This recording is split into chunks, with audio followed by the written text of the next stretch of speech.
إن الحمد لله نحمده ونستعينه ونستغفره ونعوذ بالله من شرور أنفسنا ومن سيئات أعمالنا من يهده الله فلا مضل له ومن يضلله فلا هادي له وأشهد أن لا إله إلا الله وحده لا شريك له وأشهد أن محمدا عبده ورسوله قال الله تعالى في كلامه المجيد ثم جعلناك على شريعة من الأمر فاتبعها ولا تتبع أهواء الذين لا يعلمون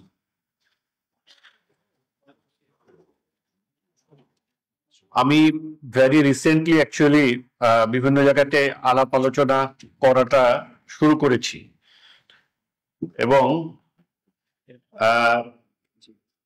বিগত সরকারের সময়ে আমার জন্য অ্যাকচুয়ালি ইভেন সোশ্যাল মিডিয়াতে থাকাটাও ব্যান ছিল এবং ফিজিক্যালি কোথাও আসা তো অনেক পরের কথা। তো যে কারণে অনেক দিন অনেক বছর আপনাদের সামনে কথাবার্তা বলতে পারিনি। কথাবার্তা বলা শুরু করার পরে যেটা মনে হচ্ছে সেটা হলো খুব ফ্রিকুয়েন্টলি আসলে অনেক জায়গাতে কথা বলাটা খুবই টাফ একটা ব্যাপার। পার্টিকুলারলি যখন আপনি কোনো বিষয়ে আলাপ আলোচনা করে মানে লেখাপড়া করে একটু সময় দিয়ে আপনার স্পিচ শিট রেডি করবেন, কিছু গুছিয়ে কথাবার্তা বলবেন, যদি এরকম করতে চান তাহলে ইট ইজ ভেরি ডিফিকাল্ট। আর আমি ব্যক্তিগত জীবনে মানে আমার ব্যস্ততার মাত্রা অনেক বেশি। আমার 2 জন স্ত্রী এবং 7 জন সন্তান, ঠিক আছে? সো মানে আপনারা বুঝতেই পারছেন যে আমার পার্সোনাল লাইফে তাদেরকে মানে মেনটেন করাটা, এবং একটা কোম্পানি পরিচালনা করি, তো যে কারণে খুব ভালো গবেষণা করা এটা খুবই ডিফিকাল্ট হয়ে যায়। আলহামদুলিল্লাহ আমার 8 জন সন্তানের প্রত্যেকটা সন্তানই আমার বুকের উপরে শোয়ার অভিজ্ঞতা লাভ করেছেন এবং আমি চেষ্টা করেছি সবসময় যে তাদের শৈশবে যে সত্যিকারে বাবার সংস্পর্শ পাওয়ার যে অনুভূতি সেটা যেন জীবিত থাকে, সেটা যেন জীবন্ত থাকে। আমি একটা সন্তানকে আমার কাছে কখনো পাইনি এবং তাকে সরাসরি আমি দেখতে পারিনি। আমি যখন এই জালিম সরকারের সময় জেলে ছিলাম, আমি থাকা অবস্থায় আমাকে যখন নিয়ে যাওয়া হয়, that time my wife was pregnant, এবং আমার বাচ্চাটা যখন জন্মগ্রহণ করে তখন আমি ভেতরে ছিলাম এবং 13 দিন জীবিত থাকার পরে আমার বাচ্চাটা মারা যায়, আমি তাকে দেখতে পারিনি। শুধু এই একটা সন্তানকে আমি আমার আদর দিতে পারিনি। তো আশা করি আল্লাহ তাআলা কোনো একটা সময় দিবেন আমার জন্য যেন আমি তাকেও সেই আদরটা বুঝিয়ে দিতে পারি ইনশাআল্লাহ। তো যে কারণে যেটা এই কথাটা প্রসঙ্গটা যে জন্য বলছি সেটা হলো আসলে সময় করাটা ভালো বক্তব্য দেওয়ার জন্য এটা খুব টাফ। তো অল্প সময় যতটুকু রেডি করতে পেরেছি আমি আপনাদের সাথে শেয়ার করবো ইনশাআল্লাহ।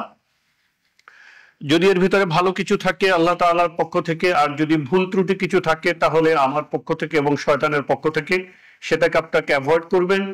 আর যা কিছু ভালো সেটাকে আপনারা নিজেরা জানার, নিজেরা মানার এবং অন্যদের কাছে জানানোর চেষ্টা করবেন ইনশাআল্লাহ।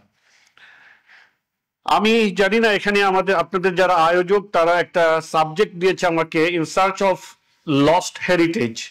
এইটা যখন আমি চিন্তা করছিলাম যে এত বড় একটা সাবজেক্ট যে আমি ঠিক কোন জায়গাতে ফোকাস করব আসলে, যেমন আমি আমাদের ওস্তাদ নাহিদ হাসান উনিও আপনাদের সামনে এসে বলছেন যে ফান্ডামেন্টালস অফ দিন, এটা তো আসলে একটা 4 ইয়ার্স অনার্স কোর্সের মতন ব্যাপার, তো এটা 40 মিনিটে কেমনে কভার করবে? So in search of lost heritage এটাও আমার কাছে একই রকম মনে হয়েছে। আমরা তো কত কিছুই হারাইছি, অ্যাকচুয়ালি কোত্থেকে আমি শুরু করব, কি হারানোর জিনিসটাকে আমি ব্যাক করব? তো চিন্তা করতে করতে আমার কাছে একটা জিনিস মনে হয়েছে যে অ্যাকচুয়ালি আমরা যা কিছু হারিয়েছি সেই সব কিছু হারানোর মধ্যে যে জিনিসটা হারানোর মধ্য দিয়ে আমাদের সবকিছু হারানোর রাস্তা ওপেন হয়েছে, এবং যে জিনিস না থাকার কারণে আমরা আমাদের সবকিছু আবার ব্যাক করতে পারছি না, আমি ঘুরে ফিরে আলোচনাটাকে সেখানে নেওয়ার চেষ্টা করব ইনশাআল্লাহ। সেটা হলো আমরা মূলত আলোচনাটায় কয়েকটা বিষয়ের দিকে খেয়াল করতে চেষ্টা করব সংক্ষেপে, যে আমরা প্রধান কোন হেরিটেজ হারিয়েছি। অনেক কিছু হারিয়েছি, বাট প্রধানতম কি হারিয়েছি। সো প্রধানতম যেটা হারিয়েছি সেটা আমরা দেখব, যে মূলত আমরা যেটা হারিয়েছি সেটা হলো আমাদের ইসলামী রাষ্ট্র ব্যবস্থা, ইসলামী খেলাফত ব্যবস্থা। সো এই যে ব্যবস্থাটা আমরা হারালাম, এখন এই ব্যবস্থাটার ব্যাপারে আসলে বয়ানটা কি, কি বয়ানের ভিত্তিতে এই ব্যবস্থাটাকে মূলত খারাপ হিসেবে সাব্যস্ত করা হয়। এরপর আমরা দেখব যে ধর্মের ইসলামের দৃষ্টিতে জ্ঞান বিজ্ঞানের সাথে এটা আগেরটা একটা সম্পর্ক আছে। তারপরে ধর্মের সাথে জ্ঞান বিজ্ঞানের সংঘাতের প্রেক্ষাপট, বিভক্তি ও বৈষম্যের মূল কারণ, ধর্মভিত্তিক বৈষম্য, যুদ্ধ, ক্রুসেড, জাতি রাষ্ট্রভিত্তিক দলাদলি, প্রথম বিশ্বযুদ্ধ, দ্বিতীয় বিশ্বযুদ্ধ, অন্যান্য, খেলাফত বিলুপ্তি পরবর্তী দলাদলির বাস্তবতা, বর্তমান অবস্থায় আমাদের করণীয়। অনেক বড় হয়ে যাবে, আমি খুব সংক্ষেপে টাচ করে যাওয়ার চেষ্টা করবো ইনশাআল্লাহ। আমরা প্রধান যে জিনিসটা হারিয়েছি সেটা হলো মূলত আমাদের ইসলামের শাসন ব্যবস্থা, এটা হারিয়েছি। এবং এটা যে আমরা হারাবো এই ব্যাপারটা আসলে রাসূল সাল্লাল্লাহু আলাইহি ওয়াসাল্লাম তিনি আমাদেরকে বলে দিয়ে গেছেন। একটা হাদিসে তিনি বলেছেন, লাতুন কজন্না ওরল ইসলাম ওরওয়াতান ওরওয়াতান। মাঝখানে আরো কতগুলো বাক্য ছিল, তা আমি এখানে সংক্ষিপ্ত করেছি। ফাআউয়ালুহুন্না নাকজান আল হুকুম ওয়া আখিরুহুন্না আস-সালাত। তিনি বলেছেন যে ইসলামের বন্ধনগুলো খুলে যাবে একটার পর একটা করে, ঠিক আছে। প্রথম যে বন্ধনটা খুলবে সেটা হলো হুকুমা, শাসন ব্যবস্থা, এবং শেষ যে বন্ধনটা খুলে যাবে সেটা হলো সালাত। সো আমরা যদি দেখি 1924-এ মানে 22 থেকে 24 সর্বশেষ আমাদের খেলাফতের যে ব্যবস্থাটা ছিল সেটা হারানোর মধ্য দিয়ে মূলত ইসলামী বিশ্বে রাষ্ট্র ব্যবস্থাকে আমরা সম্পূর্ণরূপে হারিয়েছি, তাই না? এখন দেখুন, হারানো মানে কেবল হারানোই না। একটা জিনিস খেয়াল করেন, যে কোনো বিপদের, যে কোনো সংকটের মূল জিনিসটা হলো মূলত চিন্তার সংকট। আপনার সরকারি অফিসে গেলে ঘুষ দিতে হয়, ধরেন এটা একটা খারাপ অবস্থা, এটা কিন্তু সমাধানযোগ্য। কিন্তু আপনি যদি এটা মেনে নেন, হ্যাঁ সরকারি অফিসে গেলে ঘুষ দিতে হবে, এটা একটা নর্মাল ব্যাপার, উই আর নট বোদার্ড, এটা নিয়ে আমরা চিন্তিত না, দিব ঘুষ, আমরা এটা মেনে নিয়েছি, এইটা কিন্তু আসল বিপদ। দেখেন, একজন মানুষ যদি কি খায়, একজন মানুষ যদি মদ খায় তাহলে সে কাফির হয়ে যায়? কাফির হয়ে যায় না, এটা কবিরা গুনাহ। কিন্তু একজন মানুষ যদি মনে করে যে মদ খাওয়াটা এটা কারো ব্যক্তিগত ব্যাপার, তাহলে সে কি হয়ে যায়? কাফির হয়ে যায়, সে তো মদ খায় নাই। তার মানে চিন্তার সংকটটা কিন্তু আসলে মূল সংকট। তো মুসলমানদের যে রাষ্ট্র ব্যবস্থা হারিয়েছে সে শুধু হারায়নি, আজকের মুসলমানরা এমন চিন্তার জায়গাতে আসছে যে এটা তেমন গুরুত্বপূর্ণ বিষয় না। এমন চিন্তার দিয়ে মুসলমানদের একটা বড় অংশ, যেটা আমার আগের আলোচক বলছিলেন যে 90% মানুষ একটা অঞ্চলের, একটা দেশের মুসলমান, সেই সমাজে, সেই রাষ্ট্রে ইসলাম আইডল, ইসলাম কালচারালি, পলিটিক্যালি কোনোভাবেই ডমিনেন্ট না। এটা চিন্তা করা যায় কিভাবে এটা সম্ভব? তার মানে হলো মুসলমানরা রাষ্ট্র ব্যবস্থা শুধু খোয়ায়নি, তারা শুধু বস্তুগতভাবে হারায়নি, তারা চিন্তাগতভাবে হারিয়ে ফেলেছে। আপনি দেখবেন যে এমনকি যারা ধার্মিক তাদের মধ্য থেকেও অনেক মানুষের এরকম কথা বলতে শুনবেন যে হুজুরদের আমরা মসজিদ মাদ্রাসা এগুলো তো ঠিক আছে, মসজিদ মাদ্রাসা তো আমরা ঠিক আছে, রাষ্ট্র চালানো, আপনারা রাষ্ট্র চালান, রাষ্ট্র নিয়ে আমাদের কোনো মাথা ব্যথা নেই, আপনারা যতদিন পারেন ক্ষমতায় থাকেন, এরকম কথা অনেক সময় কিন্তু আমরা শুনতে পারি। অথচ আমরা জানি যে আমাদের এই রাষ্ট্র এবং এই শাসন ব্যবস্থা গোটাটাই একটা সেকুলার ব্যবস্থা। তাহলে সাধারণ মানুষ যারা ধর্মকে ত্যাগ করেছে তাদের কথা আপনি বাদ দেন, যারা নিজেদেরকে যা ধর্মের প্র্যাকটিসিং এবং কোর মানুষ মনে করে, তাদের অনেকের চিন্তা থেকেও রাষ্ট্র ব্যবস্থার ব্যাপারটা কি হয়ে গেছে? হারিয়ে গেছে, এটা প্রয়োজনীয়তা বোধ করছে না। এখন দেখেন, এই যে ব্যাপারটা, আমাদের যারা সাধারণ শিক্ষিত মানুষ, তাদের মধ্যে একটা অ্যাকসেপ্টেন্স চলে আসছে যে ধর্মের ভিত্তিতে রাষ্ট্র এটা আসলে হতে পারে না। আপনি দেখবেন কথা কথা বলা হয় সব জায়গায় ধর্মকে টেনে আনবেন না, ধর্ম নিয়ে বাড়াবাড়ি করবেন না, ধর্ম একটা ব্যক্তিগত অনুভূতির ব্যাপার, ঠিক আছে, ধর্ম রাষ্ট্রের কোনো ধর্ম কেন থাকবে? তাহলে এরকম একটা কথা আপনারা প্রায় শুনবেন, আপনারা নানা ওয়ার্ডিং এর কথা বলা হবে, কিন্তু ঘুরে ফিরে একই রকম ব্যাপার যে ধর্মভিত্তিক রাষ্ট্র এটা একটা খারাপ জিনিস। কারণ এর মাধ্যমে সমস্যা তৈরি হয়। কি কি সমস্যা তৈরি হয় বলে মনে করে?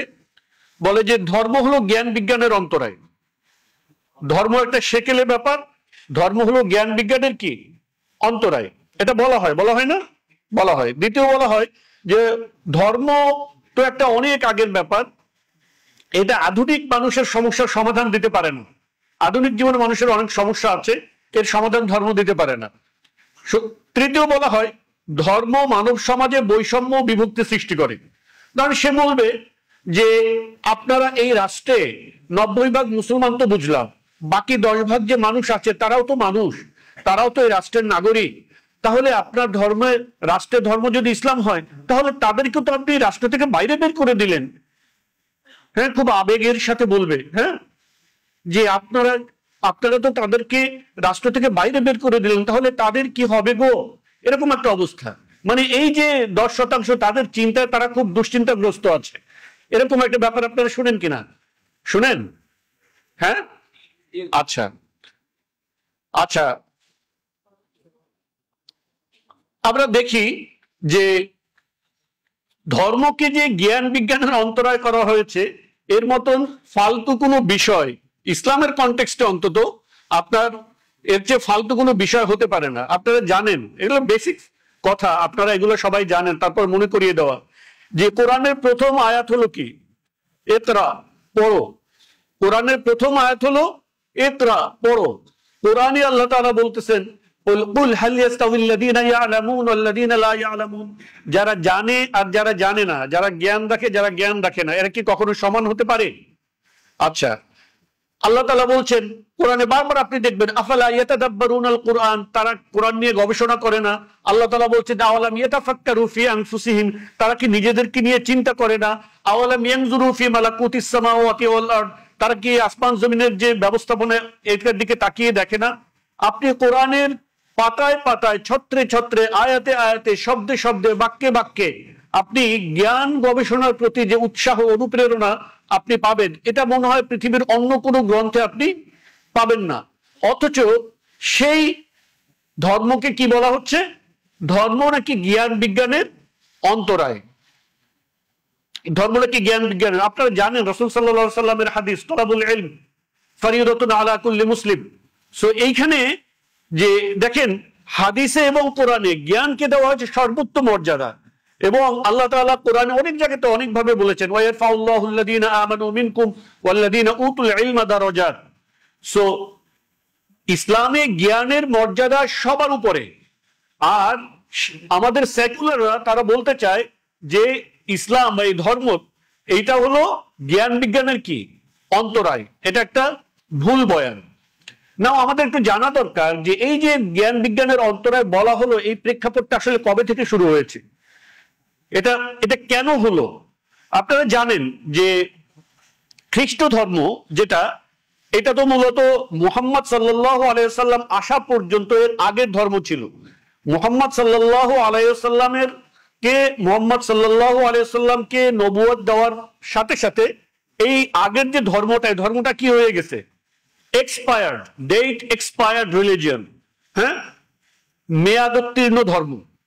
সো এই ধর্মটা যখন মেয়াদোত্তীর্ণ ছিল, কিন্তু তাদের এই ধর্ম গুরুটুরু এরকম যারা ছিল, তাদের আসলে অনাচার অবিচার এটার কোনো মাত্রা ছিল না, ভয়ানক রকম। তারা ধর্মীয় আপনার যে টেক্সট সেগুলোর অপব্যাখ্যা, ধর্মীয় গ্রন্থের বিকৃতি থেকে নিয়ে শুরু করে যত অনাচার অবিচার তারা এটা করেছে। এইটা করার প্রেক্ষাপটে আপনার ওয়েস্টে ধর্মের সাথে জ্ঞানের একটা কি শুরু হয়, সংঘাত শুরু হয় পশ্চিমাদের মধ্যে, তাই না? এবং এটা আমরা জানি যে আপনারা বিজ্ঞানীদের নাম জানেন যে আপনার ওই যে ব্রুনো, তাকে পুড়িয়ে মারা হয়। তারপরে গ্যালিলিওকে আপনার আজীবন মৃত্যুদণ্ড দেওয়া হয়। কোপার্নিকাসের যে তত্ত্ব, সেই তত্ত্বের প্রেক্ষিতে এই যে বিজ্ঞানের কারণে, মানে ধর্মবেত্তারা জ্ঞান বিজ্ঞানের বিরুদ্ধে অবস্থান নেওয়ার কারণে এবং তাদের উপরে টর্চার করার কারণে পশ্চিমে মানে খ্রিস্ট সভ্যতায় আপনার তাদের ধর্মের সাথে তাদের একটা দ্বন্দ্ব তৈরি হয়। তাদের কি তৈরি হয়? দ্বন্দ্ব তৈরি হয়। নাও দেখেন, আপনি যদি মুসলমানদের যে ইয়েগুলো আছে, আপনার মুসলমানদের যে বিজ্ঞানীদের যে তালিকাগুলো আপনারা যদি দেখেন, আপনারা গুগলে যান, আমি বের করেছিলাম, ইটস ভেরি ওপেন সোর্স। আপনারা তালিকাগুলো দেখবেন যে আপনার 1200-1300 পর্যন্ত আপনার বিজ্ঞানীদের হিউজ নাম্বার অফ সায়েন্টিস্ট, তারা প্রত্যেকটা ফিল্ডে মুসলিমদের কি আছে, অবদান আছে বিজ্ঞানের, তাই না? অথচ একই সময়ে এর আগে আপনি দেখবেন যে 1400-1500 যে শতক, এই সময় আপনার এই যে ওয়েস্টে কি চলতেছিল, বিজ্ঞানীদেরকে পুড়িয়ে মারার ঘটনা চলতেছিল। যারা বিজ্ঞানী তাদেরকে পুড়িয়ে মারার ঘটনা চলতেছিল আপনার 1400-1500 শতকের দিকে। অথচ এই সময় মুসলিম বিশ্বে কিন্তু আপনার জ্ঞান বিজ্ঞানের চর্চা অনেক ছিল। সো যে প্রবলেমটা তাদের ছিল, এই প্রবলেমটা আমাদের এখানে কিভাবে আসলো? এটা তো আমাদের প্রবলেম না। ইট ইজ লাইক, আপনি একটা সিম্পল উদাহরণের মাধ্যমে ধরতে পারেন যে আমরা দুইজন মানুষ একই দোকান থেকে দুইটা আপনার জুস কিনলাম। জুস কিনে আমরা ট্রেনে উঠলাম। ওঠার পরে আমিও বসে আছি এবং উনিও বসে আছেন একটু দূরে। তো একটু পরে আমি দেখলাম যে উনি ওনার জুসটা জানালা থেকে ফেলে দিল না খেয়ে। তা আমি পিছন থেকে ভাবলাম, উনি তো একই দোকান থেকে আমরা জুস কিনেছিলাম, তাহলে আমারটাও ফেলে দিই। আমারটাও আমি ফেলে দিলাম। এটা কি কোনো বুদ্ধিমানের কাজ হবে? না। ওনাকে গিয়ে জিজ্ঞেস করলাম যে আপনি আপনার জুসটা কেন ফেলেছিলেন? বলে আমি নাম্বার দেখলাম, পরে আমি যখন দেখলাম এটা ডেট এক্সপায়ার্ড প্রোডাক্ট, আমি এই জন্য ফেলে দিয়েছি। আপনারটা কেন ফেলে দিয়েছেন? আমি তো জানি না আমারটা কেন ফেললাম। It is the same thing is happening in our Muslim world. যে আপনার যারা খ্রিস্ট ধর্মে যারা ছিল, তারা তাদের রিলিজিয়ন ডেট এক্সপায়ার্ড হয়ে গেছে, তারা তাদের ধর্মকে প্রত্যাখ্যান করছে। এটা খুব ভালো কাজ করছে, ধর্মকে প্রত্যাখ্যান করে। জাকির নাকি একটা কথা বলে না, যে লা ইলাহ বলছে সে তো অন্তত একটা পার্ট কি করছে, কমপ্লিট করছে। এখন তাকে ইল্লাল্লাহ বলাতে পারলে কি বাকিটা হয়ে যায়। ইট ইজ গুড, ভালো। সো তারা ধর্মকে প্রত্যাখ্যান করছে, এটা তাদের জন্য ভালো ছিল একদিক থেকে। কিন্তু যারা মুসলিম তাদের ভিতরে কিছু এই যে পশ্চিমাদের অনুকরণ প্রিয়, হ্যাঁ, আপনি বিগত 100 বছর বা এই সময়ের দিকে যদি দেখেন যে আমাদের এই অঞ্চলে কিংবা আপনার আরব ওয়ার্ল্ডে আপনার পশ্চিমাদের প্রতি, তারা যখন জ্ঞান বিজ্ঞানে উন্নতি করছে, বস্তুগত জ্ঞান বিজ্ঞানে, তখন তাদের প্রতি একটা মুগ্ধতা। এবং পশ্চিমারা, এবং আপনাদের অনেকের মনে থাকার কথা 90s 80s আপনার এই দেশ থেকে প্রচুর পরিমাণে মানুষ রাশিয়া যেত।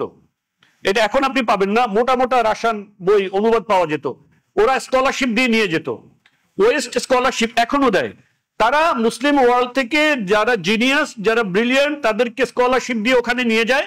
নিয়ে গিয়ে তারা তাদের মাথার ভিতরে সেই সেকুলারিজম, ধর্ম খারাপ, ধর্মের বয়ান, ধর্ম খারাপ, ধর্ম মানুষকে এই সমস্যা তৈরি করে, জ্ঞান বিজ্ঞানের অন্তরায়, এই জিনিস তাদের মাথায় ঢুকিয়ে দেয়। তারা এখানে এসে ওখান থেকে যে গেলা মানে ডেট এক্সপায়ার্ড বক্তব্য, সেগুলোকে এখানে এনে কপি করে ছেড়ে দেয়। তারা এই জিনিসটুকু শুধু যাচাই করে দেখে না, আরে ও যে ত্যাগ করছে ওটা তো ছিল ডেট এক্সপায়ার্ড প্রোডাক্ট, আমারটা তো ডেট এক্সপায়ার্ড না, আমারটা তো কিয়ামত পর্যন্ত এটা কি অ্যাক্টিভ থাকবে, কিয়ামত পর্যন্ত এটা সতেজ থাকবে এই ধর্ম, তাহলে আমি কেন আমারটা পরিত্যাগ করছি? এটা তারা চিন্তা করে দেখে না। তাহলে পশ্চিমে যে ধর্মের সাথে সংঘাতের প্রেক্ষাপটটা ছিল, এটা আমাদেরকে বুঝতে হবে যে ওখানে সত্যিকার ভাবে জ্ঞানের সাথে, জ্ঞান বিজ্ঞানের সাথে কি হয়েছে, ধর্মের একটা সংঘাত হয়েছে। এর কারণই ছিল এটা, তাদের ধর্ম ডেট এক্সপায়ার্ড, এবং তাদের ধর্মবেত্তারা ছিল আপনার কি বলে কুপমুন্ড, এবং তারা জালিম ছিল, এবং তারা মূর্খ ছিল। কিন্তু মুসলিম ওয়ার্ল্ডে এরকম কোন সংকট আসলে তৈরি হয়নি। আচ্ছা দেখেন, বৈষম্যের যে ব্যাপার, তারা আমাদেরকে বলে যে ধর্ম খারাপ এই কারণে, ধর্ম আপনার রাষ্ট্রের কোনো ধর্ম থাকতে পারবে না। কারণ হলো ধর্ম বৈষম্য তৈরি করে। ধর্ম কি করে? বৈষম্য তৈরি করে। তো রাষ্ট্রের যদি একটা ধর্ম থাকে, তাহলে এই রাষ্ট্রে যারা অন্যান্য মানুষ আছে তাদের কি হবে? এই যে বয়ান আপনি দেখেন, আমরা যদি ধরি যে মানুষের ভিতরে যে বিভেদ বা পার্থক্য এটা সৃষ্টি হয়, একটা জিনিস খেয়াল রাখবেন, এই জিনিসটা একটা অবধারিত ব্যাপার। মানুষ যেখানে আছে সেখানে আপনার একটু দলাদলি থাকবেই। মানুষ যেখানে আছে, একাধিক মানুষ যেখানে আছে, সেখানে একটা ভিন্নতা থাকবে, একটু গ্রুপিং থাকবে। এটা একটা এমন অবধারিত ব্যাপার, এটাকে আপনি অ্যাকচুয়ালি অ্যাভয়েড করতে পারবেন না।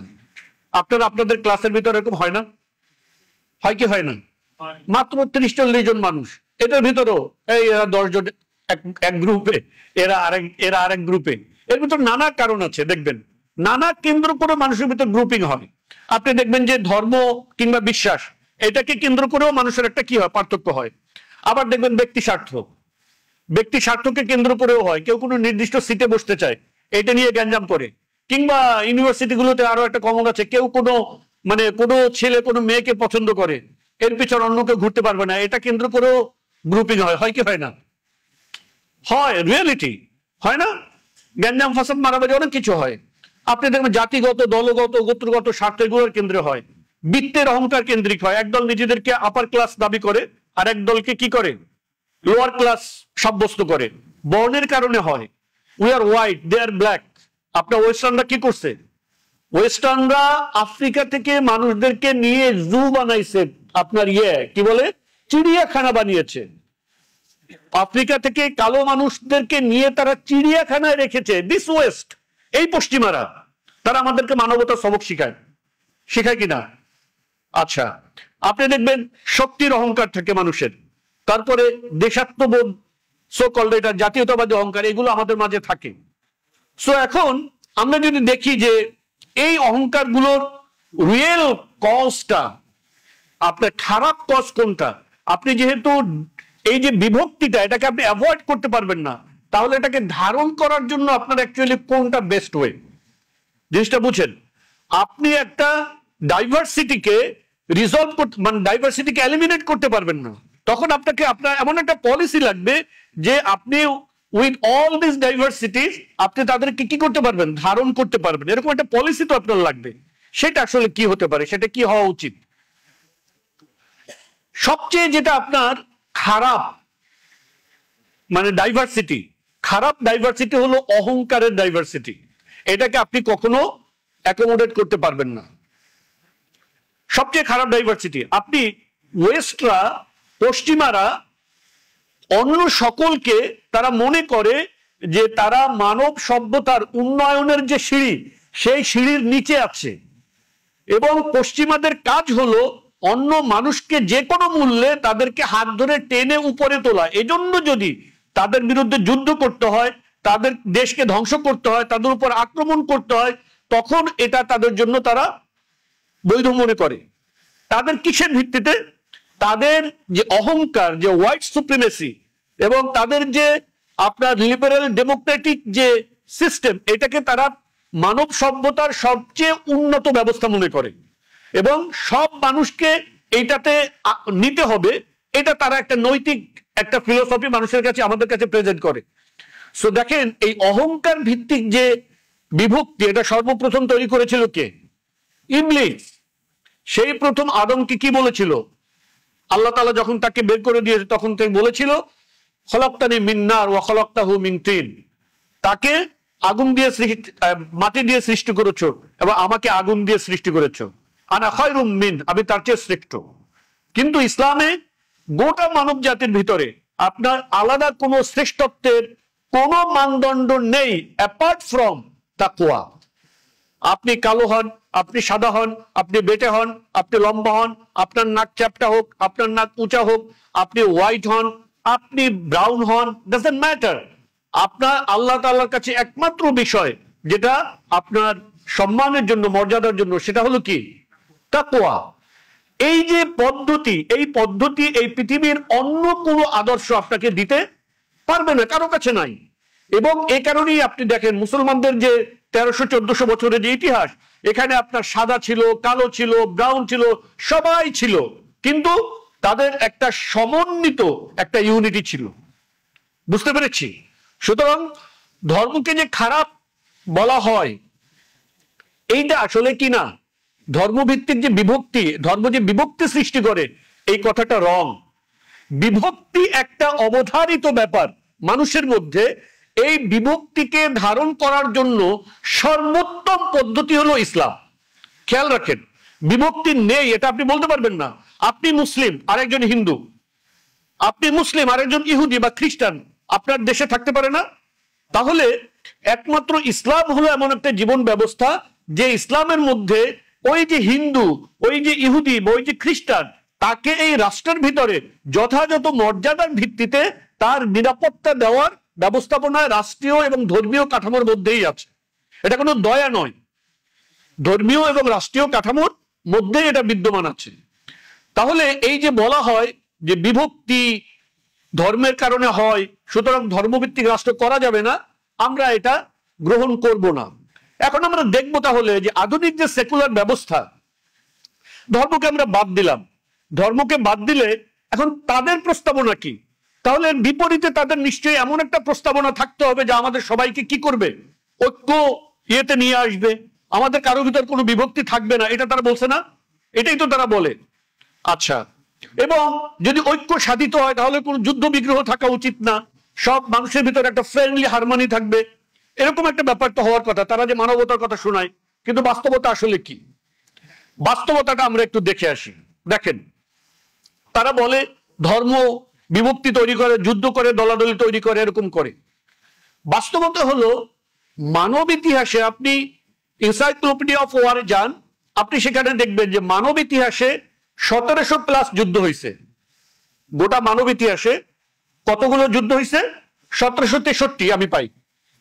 1763টা যুদ্ধের মধ্যে মাত্র 123টা যুদ্ধ এটা হলো ধর্মভিত্তিক যুদ্ধ, আর বাকি সব যুদ্ধগুলো হলো আপনার এই যে কুকুরের কামড়া কামড়ি, সেখানে ধর্ম নেই আপনার। তাহলে তারা যে ধর্মকে সরাচ্ছে, ধর্মের যুদ্ধ ছিল মাত্র গোটা মানব ইতিহাসে 6.98%। বাকি যুদ্ধগুলো এই জাতিতে জাতিতে, গোত্রে গোত্রে, দলে দলে, রাষ্ট্রে রাষ্ট্রে, এগুলো তারা করেছে। কিন্তু আধুনিক সময় এসে তারা বলতেছে না, ধর্ম হলো যুদ্ধ বিগ্রহের কারণ, শুধু ধর্মকে অ্যাভয়েড করতে, যেটা রাইট না। আপনি যদি দেখেন, এবার আমরা দেখব যে ধর্মযুদ্ধ যেগুলো হয়েছে সেগুলোকে যদি আমরা এমনিতে দেখি তাহলে কত মানুষ মারা গেছে, আর যে যুদ্ধগুলো ধর্মযুদ্ধ না সেখানে কত মানুষ মারা গেছে। তাহলে কোনটা আমাদের জন্য রিলেটিভলি বেটার সলিউশন, এটার একটা পিকচার আমরা পাবো। আমরা যদি ক্রুসেডকে এখানে একটা কেস স্টাডি হিসেবে নেই, এটা ছিল মানব ইতিহাসের বলতে গেলে একটা মানে দীর্ঘ সময় জুড়ে একটা বড় ধর্মযুদ্ধ ক্রুসেড, তাই না? ক্রুসেড যুদ্ধে আপনার 1 মিলিয়ন থেকে 9 মিলিয়ন মানুষের মৃত্যুর কথা বলা হয়। বিভিন্ন বর্ণনা আছে, আমি পেয়েছি 1 to 9, মানে সর্বনিম্ন 1 মিলিয়ন বলা হয়, সর্বোচ্চ 9 মিলিয়ন বলা হয়ে থাকে। এখানে দুটো আপনার আছে, মাঝামাঝি আরো অনেক মত আছে এখানে। কিন্তু এর বিপরীতে আমরা দেখি, ওইটাতে একটু পরে আসি। দেখেন, জাতি রাষ্ট্র ভিত্তিক যে যুদ্ধ, প্রথম বিশ্বযুদ্ধ, এইখানে আমরা দেখতে পাই যে প্রথম বিশ্বযুদ্ধে আপনার লোক মারা গেছে কত বলতে পারেন? মিত্রশক্তিতে হতাহত সামরিক নিহত হয়েছে 55,25,000, আহত 1,28,31,000, বেসামরিক নিহত 40 লাখ একটা যুদ্ধে। এই যুদ্ধ কি ধর্মের যুদ্ধ ছিল? ধর্মের যুদ্ধ ছিল না। খেয়াল রাখেন, এর এক পক্ষে অক্ষ শক্তির হতাহতের আমরা দেখতে পাই সামরিক নিহত 43,86,000, আহত 83,88,000, বেসামরিক মানুষ নিহত খেয়াল রাখেন 37 লক্ষ। সর্বমোট নিহতের সংখ্যা 1,76,00,000, আহত 2,12,19,000। এই যে যুদ্ধ হলো, এত পরিমাণে মানুষ মারা গেল, এই যুদ্ধগুলো হয়েছে কাদের মধ্যে? ন্যাশন স্টেট, জাতি রাষ্ট্রের মধ্যে যুদ্ধগুলো হয়েছে। তাহলে তারা যে সলিউশন দিল আমাদেরকে, জাতি রাষ্ট্রের সলিউশন, সেই সলিউশনকে আমাদের জন্য আসলে সলিউশন হলো নাকি আরো গ্রেটার প্রবলেম নিয়ে আসলো? গ্রেটার প্রবলেম নিয়ে আসলো। আপনারা যদি দ্বিতীয় বিশ্বযুদ্ধ দেখেন তাহলে এখানে আপনার সামরিক নিহত অক্ষ শক্তিতে 20 থেকে 25 মিলিয়ন, মানে 2.5 কোটি, 2 থেকে 2.5 কোটি। বেসামরিক নিহত 50 থেকে 55 মিলিয়ন, 5 থেকে 5.5 কোটি। নিখোঁজ প্রায় 35 মিলিয়ন, 3.5 মিলিয়ন, 35 লাখ। আহত প্রায় 25 মিলিয়ন, 2.5 কোটি মানুষ দ্বিতীয় বিশ্বযুদ্ধে। এই যে প্রথম বিশ্বযুদ্ধ এবং এই যে দ্বিতীয় বিশ্বযুদ্ধ, এই যুদ্ধগুলো মূলত এই, তাহলে তারা এই যুদ্ধ করে মানুষ মারছে, তারা এসে আমাদেরকে বলতেছে যে ধর্মের ভিত্তিক রাজনীতি রাষ্ট্র করা যাবে না, কারণ ধর্ম মানুষের বিভক্তি তৈরি করে এবং মানুষের ভিতরে যুদ্ধ বিগ্রহ উস্কে দেয়। এরা আমাদেরকে শেখাচ্ছে। এটা তো গেল আপনার গ্লোবাল স্কেলে। আপনি একটু দেশের স্কেলে দেখেন, আমাদের দেশে দেখবেন, আমি ভিডিওটা এখানে দেখাতে পারলে ভালো হতো, যে আমাদের মামুনুল হক সাহেব উনি একটা সাক্ষাৎকার দিচ্ছিলেন সম্ভবত আপনার খালেদ মহিউদ্দিনকে। উনি এটা তো বলছিলেন যে আমরা তো আসলে জিনিসটা ধর্মটা মানতে চাই, কিন্তু আপনাদের ধর্মের ভিতরে এত দলাদলি, এ ওকে বলে কাফের, ও ওকে বলে আপনার ধর্ম ঠিক নাই, ও ওকে বলে আপনারটা ঠিক নাই, আমরা যে কোথায় যাব বুঝতে পারছি না।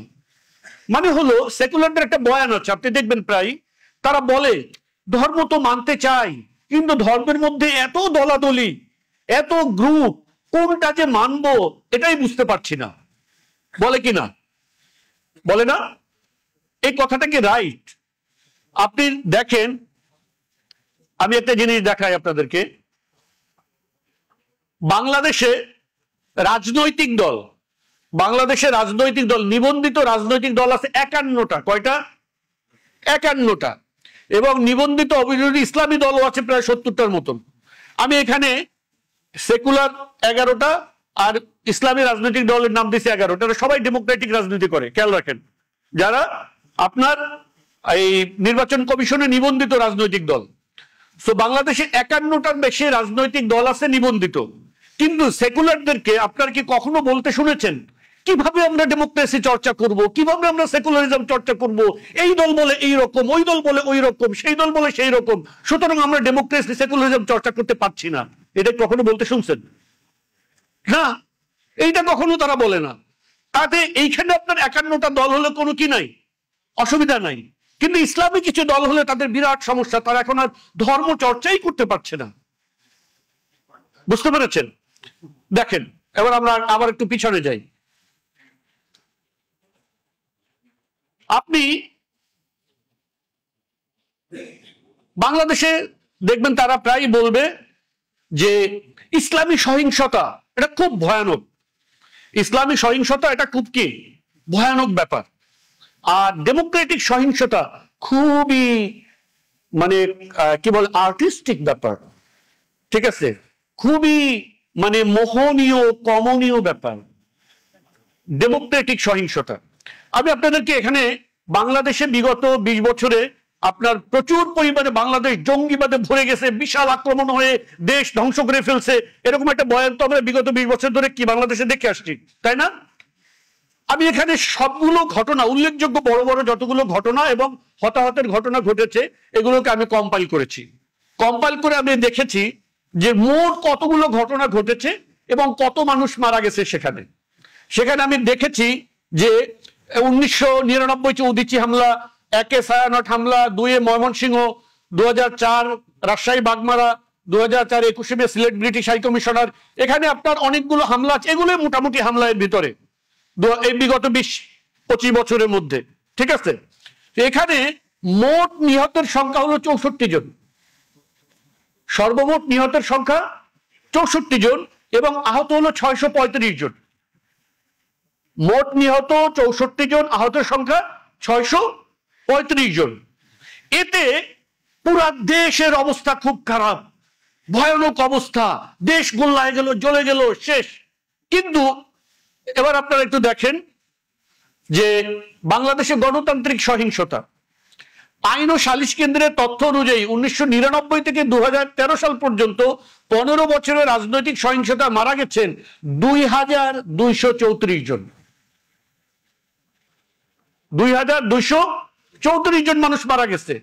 দৈনিক ইত্তেফাক, জনকণ্ঠ, ভোরের কাগজ সংবাদে প্রকাশিত রিপোর্ট অনুযায়ী 91 থেকে 98 সাল পর্যন্ত সময়ে রাজনৈতিক সহিংসতার প্রাণ হারিয়েছেন 285 জন।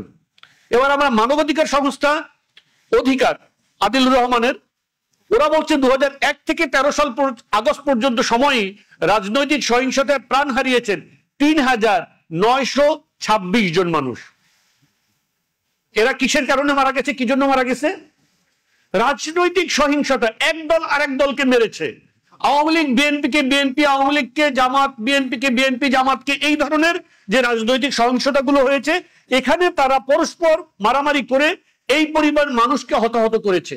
আপনি কি কখনো কোনো সেকুলারকে বলতে শুনেছেন দেশটা গোল্লায় গেল, দেশটার অবস্থা খুব খারাপ হয়ে গেল, আমাদের পক্ষে তো আর ডেমোক্রেসি চর্চা করা সম্ভব না, এই ডেমোক্রেসির কারণে, এই সেকুলারিজমের কারণে এতজন মানুষ নিহত হলো, সুতরাং আমরা এখন থেকে আর ডেমোক্রেসি সেকুলারিজম চাই না, ইসলামী শাসন চাই।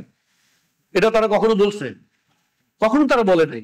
সুতরাং আমাদেরকে বুঝতে হবে যে এই যে সেকুলার পলিটিশিয়ান, বুদ্ধিজীবী, এরা প্রত্যেকে ভণ্ড এবং প্রতারক। এরা প্রত্যেকে ভণ্ড এবং প্রতারক। তারা তাদের রাজনীতিকে কখনো মানুষের সামনে স্পষ্ট করে না। বুঝতে পেরেছেন? সুতরাং আপনারা যখন মানুষের কাছে বলবেন যে আসলে ব্যাপারটা কি, you should have confidence enough and you should have enough data to back you up. আপনাদের কাছে যেন পর্যাপ্ত তথ্য থাকে যেটা দিয়ে আপনি দেখিয়ে দিতে পারবেন যে মূলত মানুষের ভিতরে দ্বন্দ্ব বিসম্বাদ এটা থাকবে, এটাকে আপনি এলিমিনেট করতে পারবেন না, বাট আমরা একটা ম্যাক্সিমাম সলিউশন দিতে পারবো, সেটা হলো একমাত্র ইসলাম। ইসলাম নিয়ে গোটা মানব জাতির ভিতরে যে দ্বন্দ্ব, ইন্টারনাল কিংবা ইন্টার রিলিজিয়নাল যত দ্বন্দ্ব, এটাকে যদি আমরা সমাধান করতে চাই তাহলে বেস্ট সলিউশন আছে কিসের ভিতরে? ইসলামের ভিতরে। দেখেন পৃথিবীতে মেজর রিলিজিয়ন কয়টা বলতে পারেন? মেজর রিলিজিয়ন 4-5টা। আপনি গুগলে সার্চ করবেন, দেখবেন যে নাম্বার অফ রিলিজিয়ন দিয়ে ভরা রাখছে, বলবে 10,000 12,000 ধর্ম, হ্যান এরকম। এইগুলো সব মানে ইঞ্জিনিয়ার্ড ডেটা, বুঝতে পারছেন? কিন্তু রিয়েলি পৃথিবীতে উল্লেখযোগ্য ধর্ম যেটার ভিত্তিতে একটা মানে জনবসতি গড়ে উঠতে পারে, রাষ্ট্র হতে পারে, এটা 10টাও নাই। পৃথিবীতে মেজর রিলিজিয়ন আপনার খ্রিস্ট ধর্ম, ইসলাম ধর্ম, হিন্দু ধর্ম, বৌদ্ধ ধর্ম, শিখ ধর্ম, ঠিক আছে, ইহুদি ধর্ম, এই অল্প অল্প কিছু। এর বাইরে খুব বিচ্ছিন্ন অল্প কিছু আছে, এগুলো আপনি তেমন খুঁজে পাবেন না। তাহলে আপনি যদি ধর্মের ভিত্তিতে পৃথিবীকে ভাগ করতেন, ধর্মের ভিত্তিতে যদি পৃথিবীকে ভাগ করতেন যে ঠিক আছে তোমরা যারা হিন্দু, হিন্দু রাষ্ট্রে গিয়ে থাকো, তোমাদের এটা রাষ্ট্র, তোমরা সবাই এক জায়গায় থাকো। আর যদি আপনি ইসলাম, সকল ইসলামকে, ইসলাম মুসলিম যারা তাদেরকে সকলকে এক জায়গায় করতেন, ঠিক আছে, তাহলে যে পৃথিবীকে যদি আপনি ভাগও করতেন তাহলে আপনি 10টা 15টা ভাগ করতেন মাত্র, রাইট? 10টা 15টা ভাগ হতো পৃথিবীতে। এবং একটা জিনিস দেখেন যে ধর্মের ভিতরে একটা ওভারল্যাপিং আছে, কিন্তু ওভারল্যাপিং আছে না, তাদের ভিতরে কনফ্লিক্ট আছে, আবার অনেক আন্ডারস্ট্যান্ডিং এ ওভারল্যাপিং ও আছে। কোন ধর্মের কোন ধর্মের সাথে একটা ভালো সম্পর্ক থাকে, তাদের ভিতরে কিছু আন্ডারস্ট্যান্ডিং এ মিলের কারণে। কিন্তু আপনি পৃথিবীকে 10 ভাগ করাকে আপনি নালিফাই করার জন্য এই পৃথিবীকে আপনি 195টা ভাগ করেছেন। বর্তমানে এই পৃথিবীতে 195টা ন্যাশন স্টেট আছে, যার ভিতরে 193টা ফুল স্টেট আর 2টা অবজারভারি স্টেট।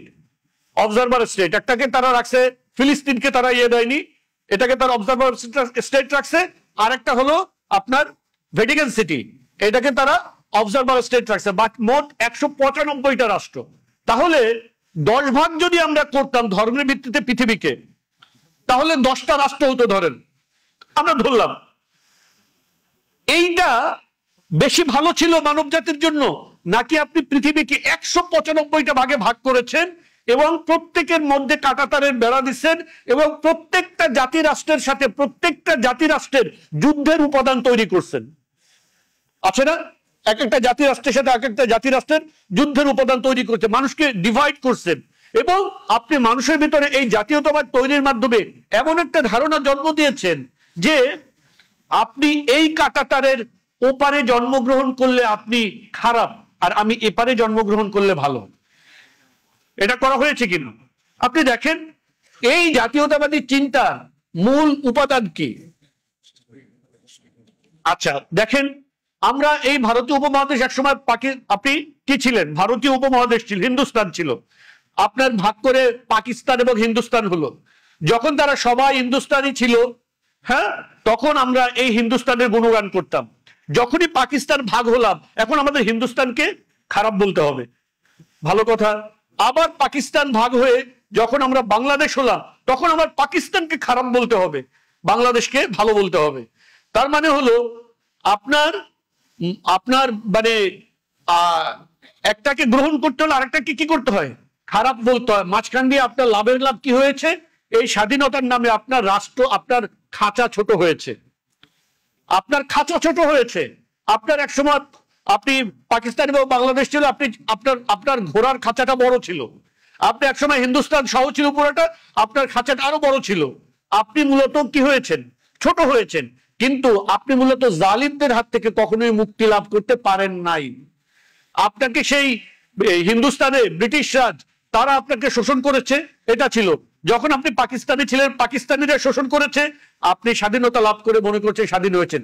আপনি কি শোষণ থেকে মুক্তি লাভ করতে পেরেছেন? না। এই দেশের এরা আপনাকে আবার এই 24 বছর পরে, আপনার 24 সাল পর্যন্ত আপনাদেরকে শোষণ করেনি? করেছে। তাহলে আপনি শোষণ থেকে তো মুক্ত হতে পারছেন না। আপনি দেখেন, বলা হচ্ছে যে রাষ্ট্রভিত্তিক ধর্মভিত্তিক রাষ্ট্র আপনার যে যারা অন্য ধর্মের আছে তাদেরকে মার্জিনালাইজ করে। কিন্তু এই দেশে আপনার যারা আওয়ামী লীগ করতো না তারা কি অন্যদেরকে মার্জিনালাইজ করেছে না? তারা কি এই দেশের মানুষকে কোনো একটা নাম দিয়ে, ট্যাগ দিয়ে তাদেরকে হত্যা করে নাই, গুম করে নাই, জুলুম করে নাই তাদের উপরে? তাহলে আপনার এই যে মার্জিনালাইজ করার যে কালচার, এটা আপনার ডেমোক্রেসির ভিতরেও তো আছে। সুতরাং আমাদেরকে বুঝতে হবে যে আপনার যে আমাদের যে সংকট, আমরা যা হারিয়েছি, লস্ট হেরিটেজ, মুসলিমরা যেটা হারিয়েছে সেটা হলো আমাদের রাষ্ট্র ব্যবস্থা। আমাদেরকে এই রাষ্ট্র ব্যবস্থা ফিরিয়ে আনার জন্য কাজ করতে হবে। এইখানে আমরা শেষে কয়েকটা কথা বলবো যে আমাদের অ্যাকচুয়ালি সমাধান কি। সমাধানের ভিতরে একটা হলো আপনার সাময়িক, সেমি, স্থায়ী ও অস্থায়ী সমাধানের যে ব্যাপারটা, স্থায়ী ও স্থায়ী সমাধান। খিলাফত ব্যবস্থা ফিরিয়ে আসাটা মূলত হলো আমাদের আলটিমেট সমাধান মুসলিম জাতির জন্য। এটাই আলটিমেট সমাধান। কিন্তু সেটা না আসা পর্যন্ত কম করে হলেও আমরা যেন স্থানীয়ভাবে ইসলামের শাসন ব্যবস্থাকে ফিরিয়ে আনতে পারি, সেজন্য আমাদেরকে কি করতে হবে? কাজ করতে হবে। এই যে জাতি রাষ্ট্রের বিভক্তি এবং ইসলামের শাসন চলে যাওয়া, এর কারণে আমাদের ভিতরে অনেক দল তৈরি হয়েছে না? কিছু মানুষ ধরেন এখানে মনে করেছে আমরা ইসলামকে কায়েম করতে চাই, ইসলাম নেই, তারা কিছু মানুষ একত্রিত হয়েছে। আবার ধরেন চিটাগংয়ে কিছু মানুষ মনে করেছে যে আমরা ওই পৃথিবীতে ইসলাম নাই, ইসলামের শাসন ব্যবস্থা ফিরিয়ে আনতে চাই। তাহলে তারা কিছু মানুষ একত্রিত হয়েছে এবং বিভিন্ন মানুষ বিভিন্ন জায়গাতে একত্রিত হয়ে মূলত তারা হতে চেয়েছিল দলবদ্ধ, কিন্তু আলটিমেটলি তৈরি হয়ে গেছে দলাদলি। ঠিক না বেঠিক? দলাদলি তৈরি হয়েছে কিনা? হয়েছে। এই যে ব্যাপারটা দেখেন, আনএক্সপেক্টেড রিয়ালিটি বলতে একটা জিনিস আছে, এটাকে মাথায় রাখতে হবে। আপনি যা কল্পনা করেন, আপনি যা চান, সেটা আপনার চাওয়া, সেটা আইডিয়াল, বাট সেটা গ্রাউন্ড রিয়ালিটি কখনো কি হয়ে যায় না? পরিবর্তন হয়ে যায় না। আপনি যখন গ্রাউন্ড রিয়ালিটি নিয়ে কাজ করবেন তখন বাস্তবতাটাকে আপনার সামনে রাখতে হবে। আপনি বলবেন শুধু খেলাফা চাই, খেলাফা চাই, অন্য কিছু চাই, রাইট, আপনি চান, কিন্তু এই যে আপনার সামনে যে অনেক দল তৈরি হয়ে আছে, how do you deal with them? আপনি তাদের সাথে কিভাবে কাজ করবেন, এইটা আপনাদেরকে জানতে হবে। পার্টিকুলারলি আপনারা যারা ক্যাম্পাসে কাজ করেন, আপনাদেরকে এই জিনিসটা ভালো করে বুঝতে হবে। দেখেন, এই যে দলবদ্ধতা তৈরি হয়েছে, এগুলোকে আমভাবে, ঠিক আছে, একটা হলো মুসলিম জামা। আমরা অনেক সময় এমন করি, ধরেন আমি একটা দল করি, হ্যাঁ, ধরেন আমি মজলিস করি, আরেকজন হয়তো শিবির করে, কি আরেকজন হয়তো ইসলামী আন্দোলন করে, আরেকজন হয়তো খেলাফত মানে কোনো একটা দল করে, এরকম নানা দল করে। এখন আমরা প্রত্যেকে মনে করি যে ইসলামে যে বলা হয়েছে না যে প্রত্যেকে জামাবদ্ধভাবে থাকা, আমরা মনে করি আমাদের এই দলটা হলো সেই জামাত। এটা ভুল। প্রথমত এর কোনোটাই আম জামাত না।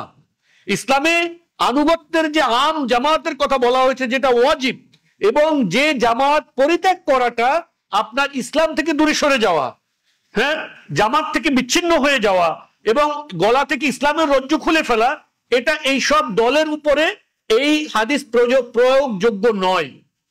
খেয়াল রাখেন, এই দলগুলো হলো খাস ইমারা। আপনি কোনো সংগঠনের সাথে যদি কাজ করেন তাহলে আপনি মনে রাখবেন, আপনার যতক্ষণ এটা ভালো লাগে, তাদের মতামত, তাদের বক্তব্য, তাদের নেতৃত্ব যতক্ষণ আপনার ভালো লাগছে আপনি এটা করতে পারেন। আপনার যদি সেটা ভালো না লাগে, আপনার যদি মনে হয় অন্য কোনো সংগঠন ভালো কাজ করছে, better understanding, more closer to Quran and Sunnah, তাহলে আপনি সুইচ করতে পারেন, এটা কোনো বিষয় না। এইটা আমাদের সবার কাছে ওপেন থাকতে হবে, মাথায় ক্লিয়ার থাকতে হবে।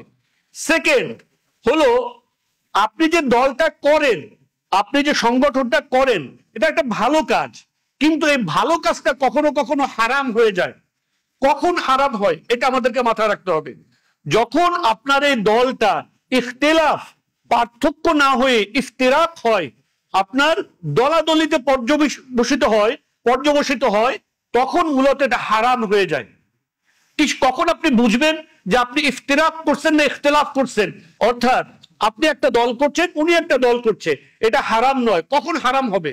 যখন আপনি আপনার দলের বাইরের মুসলিম ভাই বোনদেরকে আপনি ওয়ালা দিবেন না, আপনার এলিজিয়েন্স দিবেন না, তাকে ওন করবেন না, তাকে পম করবেন, এবং যদি আপনি তার বিরুদ্ধে কখনো আপনি কোনো তাগুত কিংবা কোনো কাফিরের যদি সহযোগিতা নেন তাকে শায়েস্তা করার জন্য তার বিরুদ্ধে, তখন আপনি বুঝে নেবেন আপনি এখন আর ইসলামী সংগঠন করতেছেন না, আপনি ইফতিরাক, হারাম ভাবে কোনো জামা করতেছেন। খেয়াল, বুঝতে পেরেছেন? যখন আপনার সংগঠন কিংবা দল করাটা আপনি অন্য কোনো মুসলিম ভাইয়ের বিরুদ্ধে কোনো কাফিরের, কোনো তাগুতের সহযোগিতা নেওয়াটাকে বৈধ করবে, তখন আপনি বুঝে নেবেন আপনি এখন আর কোনো ইসলামী সংগঠন করতেছেন না।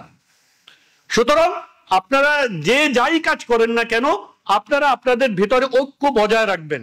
আপনারা যে আলাদা সংগঠনই করেন না কেন, এটাকে জাস্ট একটা সাংগঠনিক ভিন্নতা মনে করবেন, এবং আপনারা পরস্পরের ভাই হয়ে থাকবেন। বুঝতে পেরেছি? কুনু ইবাদাল্লাহ ইখওয়ানা, আপনারা পরস্পরের ভাই হয়ে থাকবেন। একজন আরেকজনের প্রোগ্রামে যাবেন, আরেকজন আরেকজনের প্রোগ্রামে আসবেন, পরস্পরের সাথে কমিউনিকেশন রাখবেন, এবং পরস্পরকে সহযোগিতা করবেন। এক। তৃতীয়ত হলো, আপনার আকলের উপরে সুন্নাহকে প্রাধান্য দিবেন সব সময়। এটা খেয়াল রাখা চাই, এটা খুবই গুরুত্বপূর্ণ। অধিকাংশ ক্ষেত্রে যে চিন্তাকে কেন্দ্র করে মুসলমানদের ভিতরে ইফতিরাক হয়, সেটা হলো সুন্নাহর উপরে আকলকে প্রাধান্য দেওয়া। এটা আমরা কখনো করব না। 4, আহলুস সুন্নাহর মধ্যে আকীদাগত টুকিটাকি অনেক মতপার্থক্য আছে। যেমন ধরেন, আল্লাহ তাআলা ইস্তিওয়া আলাল আরশ, আল্লাহ তাআলা আরশে সমাসীন হয়েছেন, এটার ব্যাখ্যা কেন্দ্রিক। আল্লাহ তাআলা কোন সিফাত কেন্দ্রিক, এরকম নানা খুঁটিনাটি বিষয়ে অনেক রকম মতপার্থক্য অনেক সময় আছে। এইগুলোকে আপনি কখনো দাওয়াতের মূল বিষয়বস্তু বানাবেন না। বুঝতে পেরেছেন? আপনি মূল বিষয়বস্তু বানাবেন ইসলামকে। ইসলামের যেরকম আপনার 6টা আর্টিকেল অফ ফেথ আছে না, আমানতু বিল্লাহি মালাইকাতি কুতুবি ওয়া রুসুলি, এই যে 6টা আর্টিকেল অফ ফেথ, এটা হবে আপনার দাওয়াতের মূল বিষয়। দ্বিতীয়ত, আপনার ইসলামের 5টা স্তম্ভ, কালেমা, হ্যাঁ, সালাত, সিয়াম, যাকাত, হজ, এই যে এগুলো হবে আপনার দাওয়াতের মূল বিষয়। এরপরে যদি আপনি সিয়াসি দিক থেকে যদি বলেন, তাহলে হবে ইসলামের শাসক ব্যবস্থাকে ফিরিয়ে আনার কার্যক্রম, এটাই হবে আপনার দাওয়াতের কি মূল বিষয়। আপনারা নিজেদের ভিতরে কোনো দলাদলি এগুলো করবেন না। 5 নাম্বার হলো, আপনারা অনেক সময় দেখেন যে মাযহাবগত কিছু মত পার্থক্য আমাদের উম্মার ভিতরে আছে, তাই না? আমলি, এই আমলি মত পার্থক্য গুলো এরকম যে কেউ হয়তো হাত এখানে বাঁধে, কেউ হাত এখানে বাঁধে, কেউ রফুল ইয়াদাইন করে, কেউ করে না, তালাকের মাসলা সংক্রান্ত মত পার্থক্য আছে, এরকম নানা বিষয়ে মত পার্থক্য আছে। এই মত পার্থক্য গুলো ভেরি নর্মাল, এবং in most of the cases এই মত পার্থক্য গুলো মূলত ভ্যালিড। প্রত্যেকটা মতে কি আহলুস সুন্নাহর যে ফিকহি মত পার্থক্য গুলো, অধিকাংশ ক্ষেত্রে মত পার্থক্য গুলো ভ্যালিড। কোনোটার তুলনায় আপেক্ষিকভাবে কোরআন এবং সুন্নাহর মোর ক্লোজার, নাথিং এলস, এটা এছাড়া আর কিছু না। বুঝতে পেরেছেন? এই মত পার্থক্য গুলোকে কখনো আপনারা দাওয়াতের মূল কেন্দ্র বানাবেন না। একজন মানুষ সালাত আদায় করে কিন্তু সে রফুল আদান করেন না, আপনি তাকে লাগছেন তার পিছনে, রফুল আদান করিস না কেন দোস্ত, রফুল আদান করিস না কেন, এটা কখনো করবেন না। আপনি বরং যে ছেলেটা নামাজ পড়ে না, মেয়ে নিয়ে ঘুরতেছে, যেটা গাঞ্জা নিয়ে পড়ে আছে, ওর পিছনে যান। কারণ কিয়ামতের দিন হাত এইখানে বান্ধার কারণে কেউ জাহান্নামে যাবে না, মনে রাখেন, এটা মনে রাখতে হবে। বুঝতে পারছেন? এই জন্য এই সকল খুঁটিনাটি বিষয়কে আপনারা কি বানাবেন না, দাওয়াতের মূল বিষয়বস্তু বানাবেন না। আপনারা দেখেন, ইসলাম একটা অনেক ভাস্ট একটা রিলিজিয়ন। এই পৃথিবীর কত লক্ষ কোটি মানুষ একটা ধর্মকে কি করে, ওন করে, সাবস্ক্রাইব করে। সারা পৃথিবীর কত কালার, কত বর্ণ, কত রং, কত দেশ, কত দূর দূরান্তে কত মানুষ একটা রিলিজিয়নকে কি করে, ওন করে। সুতরাং নানা বিষয়কে কেন্দ্র করে ছোটখাটো মত পার্থক্য, ভিন্নতা, বৈচিত্র্য, এটা আমাদের ভিতরে কি থাকবে। সুতরাং এগুলোকে আমরা কখনো প্রধান বিষয়ে পরিণত করব না। আমরা সকলে মিলেমিশে থাকব, একসাথে কাজ করব এবং আমাদের হারিয়ে যাওয়া প্রধান হেরিটেজ ইসলামী শাসন ব্যবস্থা, ইসলামী খেলাফত ব্যবস্থা, এটা ফিরিয়ে আনার জন্য আমরা আমাদের শেষ রক্তবিন্দু পর্যন্ত ব্যয় করব। আল্লাহ রাব্বুল আলামিন আমাদের সকলকে সেই তৌফিক দান করুক। আমিন ওয়া আখিরু দাওয়ানা আনিল হামদুলিল্লাহি রাব্বিল আলামিন। ওয়াসসালামু আলাইকুম ওয়া রাহমাতুল্লাহি ওয়া বারাকাতুহু।